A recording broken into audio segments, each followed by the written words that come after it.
How's it going, guys? White Rabbit here. I'd like to talk to you all today about a topic that seems to be frequently overlooked by fellow truthers. And this topic that I'm about to bring up is so crucial to the New World Order's plans that its lies can be found on the pages in textbooks all across America. Its reach of deceit penetrates our society and is continually referenced in movies, TV shows, and literature. It has been the basis of religious beliefs falling to the wayside and has been the foundation on which other belief systems have arose. It is the deepest, darkest secret that the occult and the New World Order have at their disposal, and it is so heavily guarded and protected that even some of the most brilliant minds in history have fallen for its deception. It is a lie that should be so obvious to those who seek the truth that it baffles me that so many truthers allow cognitive dissonance to keep them from even researching the topic. Once I reveal the topic that I will be covering in this video, you will almost certainly feel a gut reaction, and that gut reaction will be either positive or extremely negative. And I want you to realize that when you feel that gut reaction, you can be assured that we are dealing with a very serious and important topic. I want you to realize that the only reason so many people fall for this lie is because it has been drilled into your mind throughout your entire life and has been reinforced through repetition, time and time again. Naysayers of this topic have been demonized and mocked, and you will soon realize why. So listen carefully to what I am about to say, and hear me out. Resist the urge to turn off this video and ignore what I am about to say. For most of you, this video will go directly against what you have been led to believe your entire life. Do not let cognitive dissonance keep you from discovering the truth. Folks, the greatest lie ever told to all of us is that evolution is scientific fact. It is not. It is a belief. It is a fundamental religious belief. And in this video, I am going to prove that to you beyond a shadow of a doubt. Now, it is important to realize that the main opposition against evolution comes from people of faith, typically people who interpret the Bible literally. The problem with this is that our society has conditioned us to believe that anyone who literally interprets the Bible is a nut and is not to be taken seriously. Ultimately, this results in an added, additional mental roadblock for one to get past in order to even hear the opposing arguments. For this reason, I will not be referencing the Bible at all throughout this video. I am not trying to prove the antithesis of the theory of evolution. I'm not even necessarily trying to change your mind if you believe in evolution. I don't think you should. But that's not the point of this video. The point of this video, like I said, is just to prove that it's not fact, with the hopes that you will then go forth and research the topic in more depth with a more open mind. Now, before we get into anything, we first need to understand why they would want people to believe that evolution is scientific fact if it wasn't. I mean, what's the point, really? What benefit would they have of convincing you that something is fact if it wasn't? The answer is quite simple. There is a group of crazy, satanic elitists who have set out with the goal of ruling the world. I think most of us at this point realize this. And in their goal to rule the world, they have several objectives that they must accomplish, one of which is a one-world government. Pretty self-explanatory. But another key ingredient to their plan is to create a one-world religion. Now we're getting somewhere. Now, in order to create a one-world religion, there are 3 ways that one could go about it. The first way is by force. And if you look back at history, you can see the Catholic Church itself taking part in such atrocities. In fact, all throughout history, religious conflict has been a key driving force in violent, bloody war. Now, here's the problem. Forcing someone to believe something is not very efficient. And if history is any indication, it's not very effective. Not only does it take a lot of energy and a lot of people, but it's also not guaranteed. You also have to take into account the people who simply will refuse to accept a religion that they do not believe in. This is when conflict arises. And even the people who do concede and who do claim to accept the religion that you are forcing them to believe in their heart, will never truly believe. So this option is not very practical or effective. The second option is societal influences.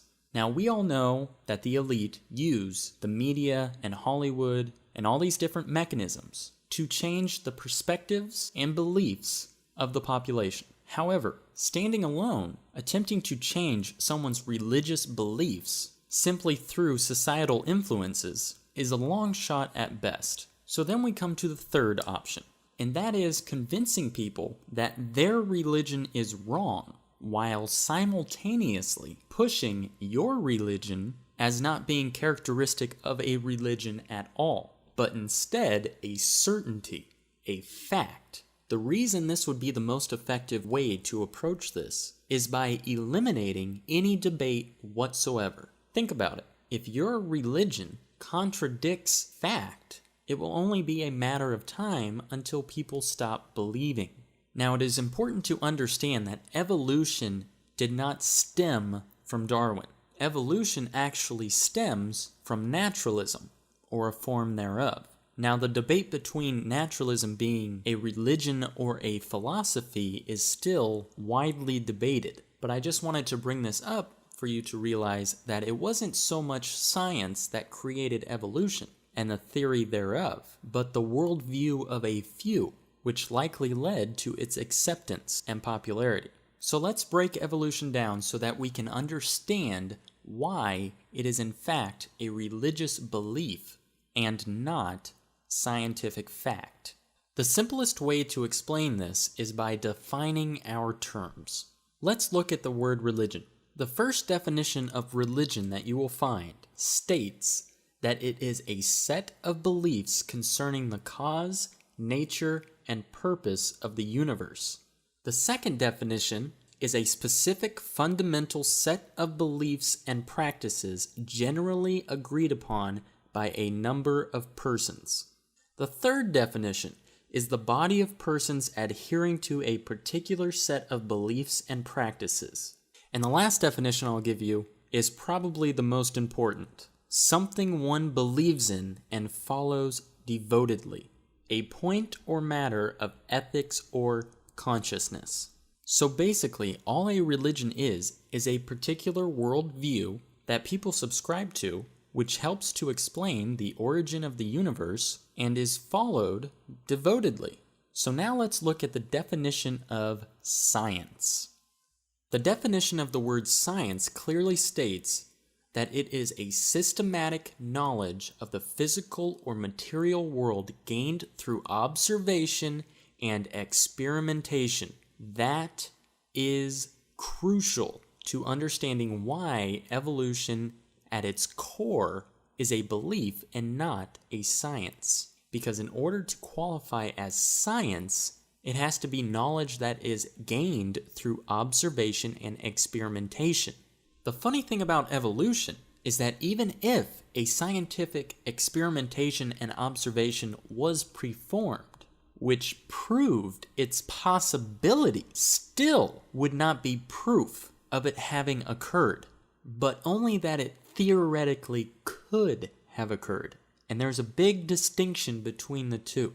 See, in order for evolution on a larger scale to be able to explain the origin of life as it claims to do, it would have had to have been observed. Now, if we look at the definition of evolution, we can see that evolution is clearly defined as the gradual development of something, especially from a simple to a more complex form. Folks, in order for something to become more complex, you need to introduce new information. Now, for the sake of simplicity, just realize that in order for evolution to even be possible, evolutionists claim that this new information is introduced through mutations.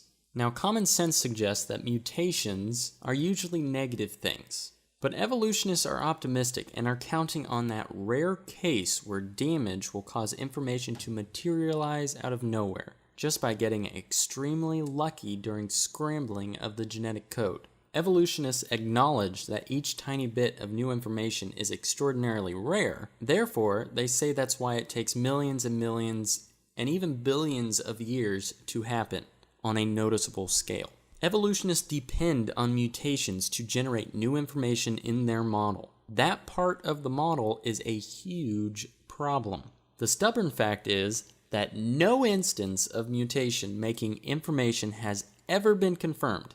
Not even in the tiniest increment. Never. Not once. There is not a single field observation or lab finding. The only thing that they've been able to find is a mutation which recombines existing information, or a mutation that results in the loss of information. But they have never found a mutation that resulted in new information being created. Never, ever, not once, not one time has that ever been proven to even be possible. Folks, adding brand new information to the genome essentially is evolution. So if there is no evidence that it has ever happened, there is no evidence for evolution at all. Furthermore, if there is no evidence at all that it is even possible, and no one has ever observed it happening, there is no way to calculate an average time frame for it to occur. You can't develop a mathematical equation to express the time needed for this beneficial mutation that would result in the creation of new information to occur. Meaning, there's no way to know how long it would take, even if it was theoretically possible. So this whole idea of it taking millions or billions of years is literally pulled out of thin air. Now, at this point, many of you are probably asking yourselves, what about the fossil record? To you, I say, what fossil record? There is no such thing as a fossil record. All there is a bunch of bones and fossils in the dirt. In reality, all of these bones and fossils actually help to disprove evolution. And substantially, I might add. Darwin predicted the fossil record would present a smooth and gradual transition from one kind of organism to another, but instead we find sudden appearances of fully developed organisms. Not only are they not finding these quote-unquote missing links, they're actually finding new chains altogether. Even more damaging to the evolution theory than that, though, is a little thing called carbon-14.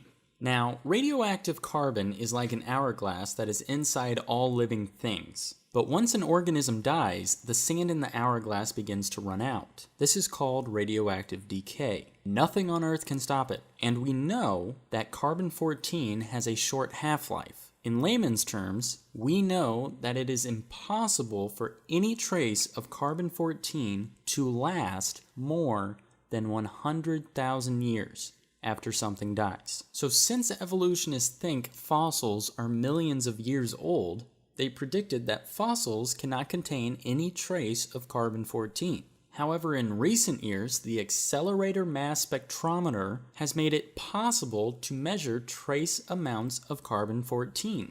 Of course, many fossils are completely mineralized with no traces of the original carbon, let alone radioactive carbon. Nevertheless, there is a great deal of unmineralized fossil material being found, including such material as crude oil, coal, diamonds, and even dinosaur bone marrow. So what do we find when these things are tested? If you haven't already guessed, carbon-14 is present in all of these things, even diamonds. Folks, fossils are much younger than they've been telling us. And now every AMS lab in the world has the proof. Testing labs all over the world are finding carbon-14 throughout the fossil record, from top to bottom, even after carefully filtering out potential contamination. This is conclusive proof that everything on Earth is less than 100,000 years old. So this brings us to our next topic. What about all the different dating methods that they have used to conclude that these fossils are millions of years old? Well, the first thing that you need to keep in mind is that these dating methods that they speak of, like carbon dating, potassium-argon dating, and so on and so forth, are not actually used to age fossils. The so-called geologic column is what is used to date fossils.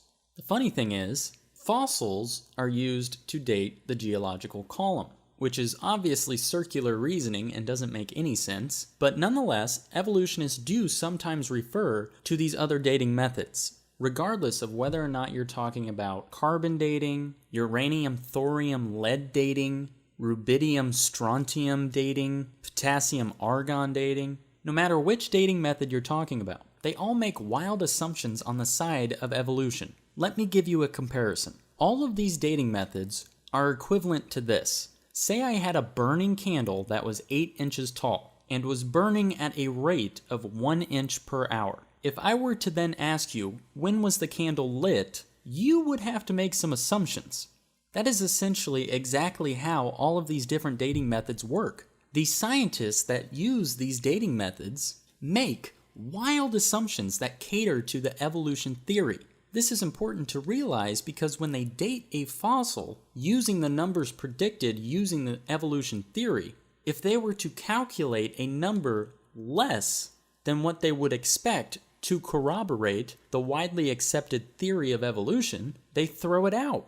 Folks, the ultimate result in all of this is basically that all these different dating methods are completely and utterly useless. They are equivalent to making up a number off the top of your head. Now, you can research this topic more, and I encourage you to do so. And you will find people who have taken fossils in to be dated by experts, only to get back wildly different numbers. It is completely and utterly unreliable, and is quite frankly an absolute and utter joke.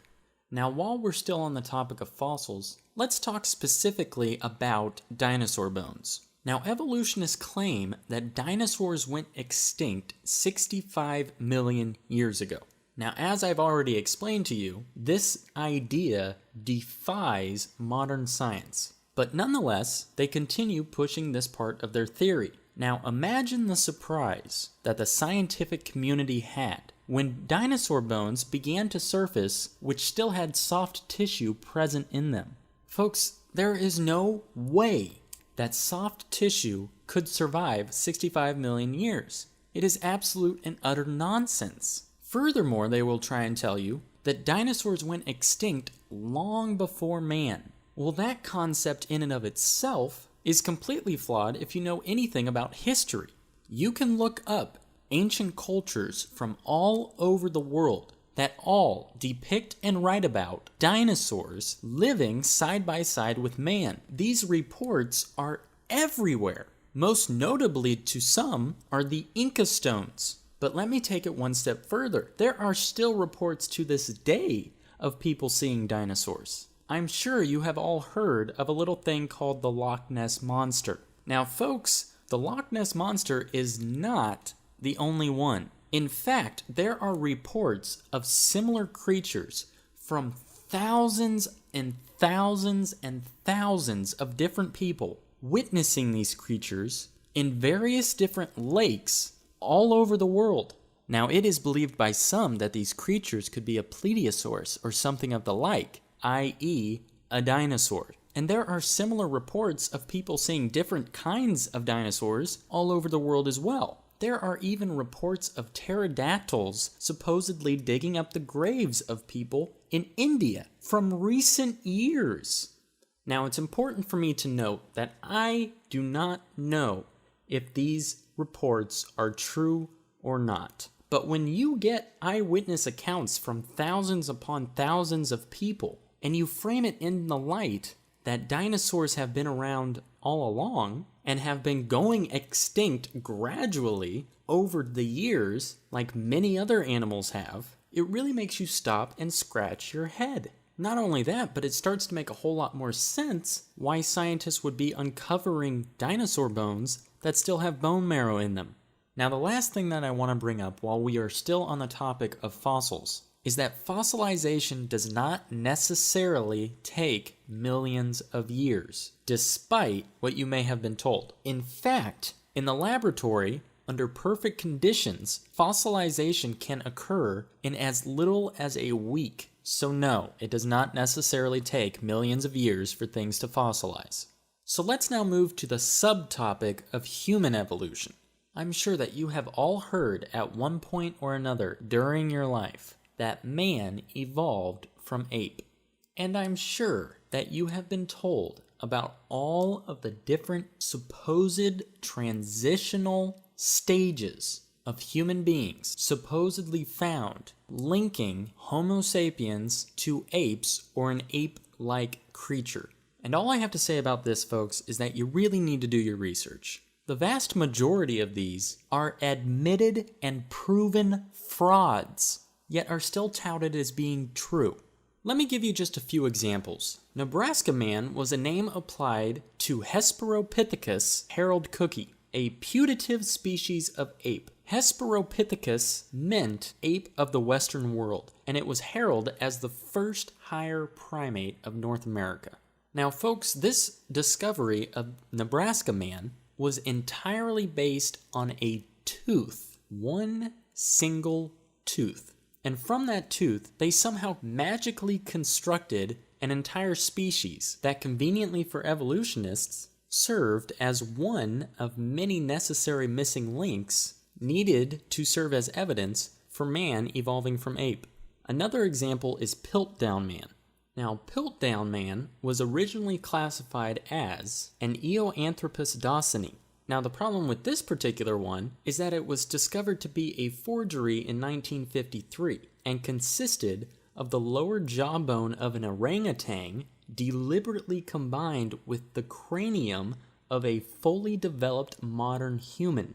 Folks, the thing you have to ask yourself is why are there so many frauds surrounding the evolution theory? Statistically speaking, these genetic mutations that result in the creation of new information are extraordinarily rare, meaning that in order for one species to transcend to the next level, as the theory of evolution dictates, they would have to cycle through hundreds, probably more like thousands upon thousands, of generations in order for this genetic fluke to occur. My point is this. Either these man-like apes should have been around for thousands and thousands of years, or at the given point in time when they did exist, there would have had to have been a huge population of them. In either case, the quote-unquote fossil record should be riddled with these bones. These archaeologists shouldn't be resorting to creating hoaxes in order to gain notoriety and fame for finding the missing link. They should literally be tripping over these things. Another one would be Lucy. Lucy was discovered by a man named Donald Johanson and was found in 1974 in the Awash Valley in Ethiopia. It was classified as an Australopithecus afarensis and only consisted of several hundred pieces of bone, representing only about 40% of the skeleton of this supposed missing link. Now, what is highly suspect about this so-called discovery is that Donald Johanson went to Ethiopia with a grant to find the missing link. Now, just 2 weeks before his grant money expired and ran out, he discovered Lucy. Highly motivated, I suspect. Now, Lucy was 3 feet tall and was obviously a chimpanzee of some kind. Now, the skull was completely crushed, so they could not tell anything about the skull. But when they depict her in museums and in textbooks, they make her appear half human and half ape. The supposed knee joint of Lucy was found over 1.5 miles away and 200 feet deeper, and the hands and feet bones were missing. yet they somehow decide to put human feet on it whenever it's illustrated. Now, one that most of you have probably heard of is Neanderthal man. Neanderthals are generally classified by biologists as the species Homo neanderthalensis. The problem is it has been proven that the Neanderthal cannot possibly be a missing link between man and ape. I highly encourage you to do more research on the Neanderthal man. Unfortunately, there is far too much to get into in this video. But to give you a very short explanation, Neanderthals are actually thought to be superior humans with thicker bones and stronger muscles who actually lived to be very old. They also appear to have a 13% larger brain than modern man. Folks, any way you slice it, Neanderthals are not an intermediate step in the road to create modern man, but can actually be considered one step above modern man. They were smarter, stronger, faster, and bigger than we are today. Now this brings me to a problem which should be obvious to anyone who supports the theory of evolution and who also considers themselves to be a scientist. And that is that evolution adamantly and vehemently defies entropy, or in other words, the second law of thermodynamics. This fundamental law clearly expresses that over time things degrade, things become more random, that things decline over time. A common sense way of looking at this, and something that should be obvious, is that we see species go extinct. They don't come into existence. We aren't seeing an increase, we're actually seeing a decrease. In fact, while we're at it, let me just quickly rattle off a few other fundamental scientific principles that evolution violates in one way or another. We've already talked about entropy, but it also violates biogenesis, Mendel's law of genetics, spontaneous generation, law of information systems, specified complexity, irreducible complexity, statistical mathematics, natural law, beneficial mutation, genetic complexity, and information theory.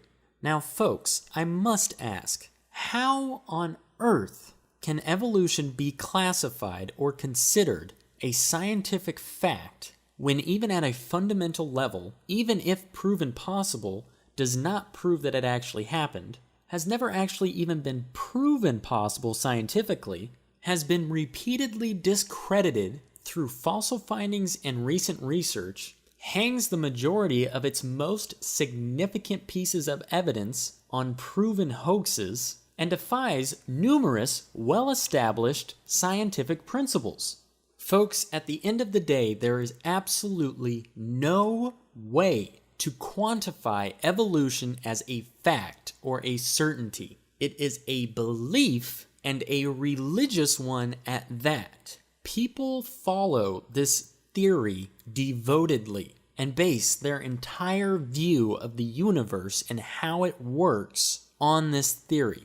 And in fact, the saddest and most apparent way that you can see for yourself how devoted the followers of the evolution theory are to this precious belief that they hold in their heart, if you go and look at any video on YouTube that even so much as questions the theory of evolution, and you will find in the comments section a plethora of people attacking the video and the video's creator in a slew of vulgar and grotesque ways, void of any logical basis, solely because their worldview is being crumbled and threatened. It is a belief, it is religious, and if we are not careful, it will be the foundation on which the one world religion is built. Folks, do not believe for 1 second that evolution is somehow fact, and that you must bend your personal religious beliefs around it. Evolution is far from fact, and is actually much closer to fiction. And it's important for me to note here that the pieces of evidence that they conclude are scientifically proven cannot possibly quantify as evolution. And calling them evolution or part of evolution is extremely misleading and deceitful, Adaptation is a much better word than microevolution to explain the subtle changes within a given species of the same kind. Obviously, animals change over time. That's how we're able to breed different types of dogs or faster racehorses for the Kentucky Derby. That's all done through selective breeding. That has nothing to do with evolution. Now, as we talked about in the beginning of this video, evolution implies the creation of new information. The problem is that every single one of these microevolution cases that they point to in an attempt to solidify their theory all are the result of recombining already existent information or losing information. In none of these is new information being created, which is what is essential for evolution to be true. To explain this on a graph, I've already explained that evolutionists believe that all forms of life evolve, meaning that they are adding complexity, they are adding information. This can be depicted by an upward graph. Now, this is all hypothetical. It has never once been proven in a laboratory setting or in the field. What scientists do observe on a regular basis, however, is the recombining of already existent information, meaning no additional complexity being added, which can be represented by a horizontal line.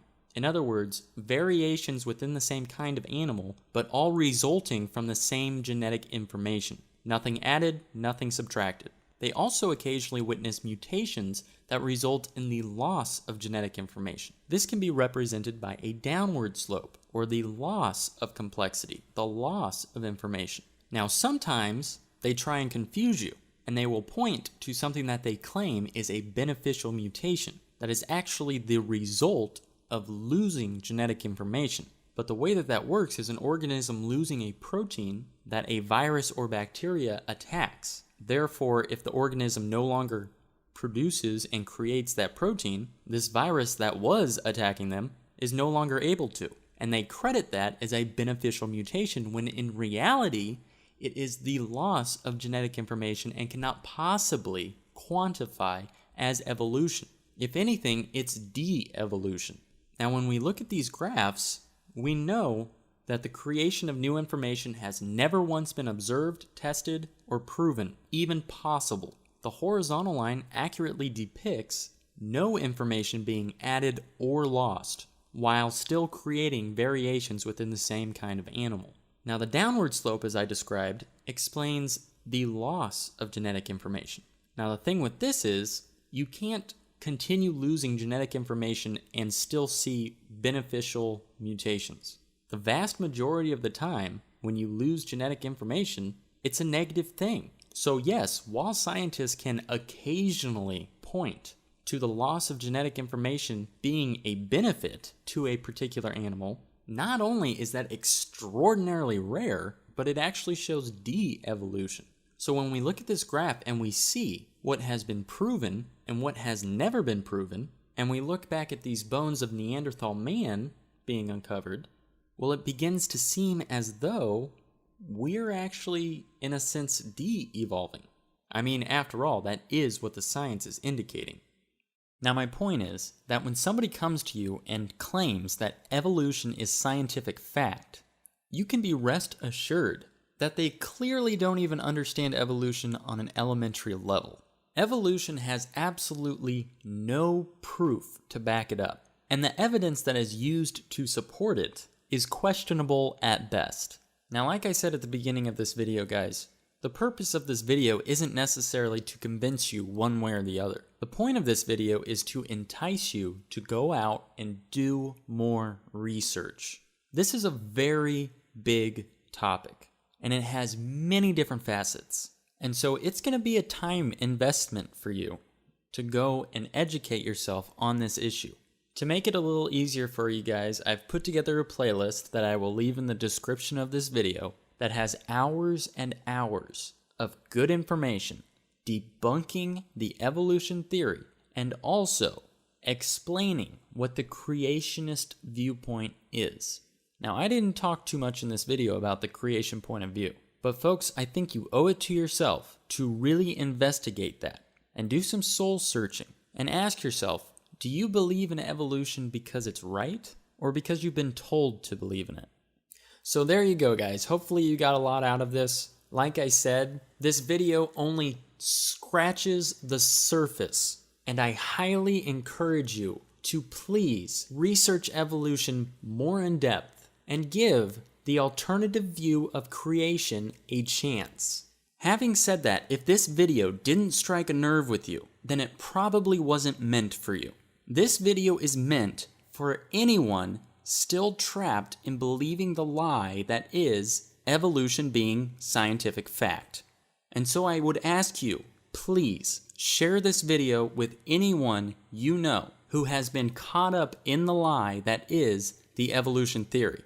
This topic is far too important and far too frequently overlooked for us to sit by anymore and allow these lies to keep being perpetuated throughout our society. Please share this video, get the message out there, and if you're new to this topic, please do the research.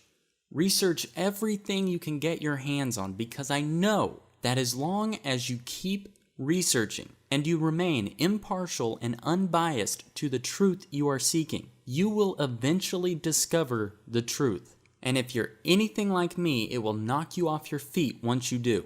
If you haven't already, please like and subscribe. Make sure you check out some of my other videos. Thanks, and God bless.